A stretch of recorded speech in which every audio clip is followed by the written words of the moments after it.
தமிழ்நாடு முழுவதும் முன்னணி கட்சிகளின் வேட்பாளர்கள் இன்னும் வேட்புமனு தாக்கலை தொடங்காத நிலையில் சுயேட்சைகள் ஆர்வத்துடன் வேட்புமனு தாக்கல் செய்து வருகின்றனர். தமிழ்நாடு மற்றும் புதுச்சேரியில் கடந்த 20ஆம் தேதி வேட்புமனு தாக்கல் தொடங்கியது. நேற்று மாலை நிலவரப்படி தமிழ்நாட்டில் உள்ள 39 தொகுதிகளில் 70 ஆண்கள் 2 பெண்கள் என 72 பேர் வேட்புமனு தாக்கல் செய்துள்ளனர். இன்னும் பல தொகுதிகளில் முன்னணி கட்சி வேட்பாளர்களை அறிவிக்காததால் வேட்புமனு தாக்கல் செய்வதில் சுணக்கம் ஏற்பட்டுள்ளது. இந்நிலையில் திருவண்ணாமலை மாவட்டம் ஆரணியில் மாற்றுத்திறனாளி பாபு என்பவர் 100% வாக்களிப்பு மற்றும் ஓட்டுக்கு பணம் வாங்கக்கூடாது என்பதை வலியுறுத்தி பதாகையை கழுத்தில் அணிந்து வந்து வேட்புமனு தாக்கல் செய்தார். இதுமாரி ஓட்டு 100% வீய மாட்டேங்குது. வீரத்துக்காக நான் இப்போ மனு தாக்கல் பண்ணியிருக்கிறேன். இதை ஜனங்களுக்கு இது தெரியப்படுத்தலான்னு இருக்கிறேன்.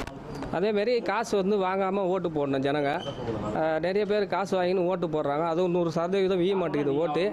இது வீர்ப்பு ஒரு பத்திரத்துக்காக நான் மனு தாக்கல் சுயேட்சா பண்ணியிருக்கிறேன். அதேபோல வீரத்தாய் விஸ்வநாதன் தாஸ் தொழிலாளர் கட்சி சார்பில் விழுப்புரம் மாவட்ட செயலாளர் நாகராஜன் வேட்புமனு தாக்கல் செய்தார். திருப்பூர் பள்ளிப்பாளையம் பகுதியைச் சேர்ந்த கராத்தே மாஸ்டர் ரங்கசாமி கராத்தே செய்து காண்பித்தபடியே மனு கொடுக்க வந்திருந்தார். மாவட்ட ஆட்சியர் வளாகத்தில் இருந்து வேட்புமனு தாக்கல் செய்யும் இடம் வரை அவர் கராத்தே செய்தபடியே சென்றதை அங்கிருந்தவர்கள் ஆச்சரியத்துடன் பார்த்தனர்.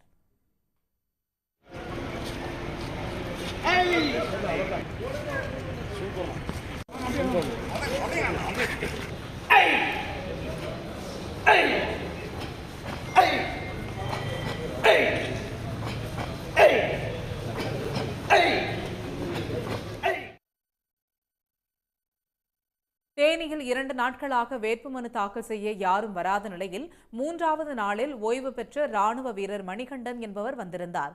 அவரும் தேர்தல் ஆணையம் வழங்கும் விண்ணப்ப படிவம் இல்லாமல் வந்திருப்பதை பார்த்து தேர்தல் நடத்தும் அலுவலர் அதிர்ச்சியடைந்தார்.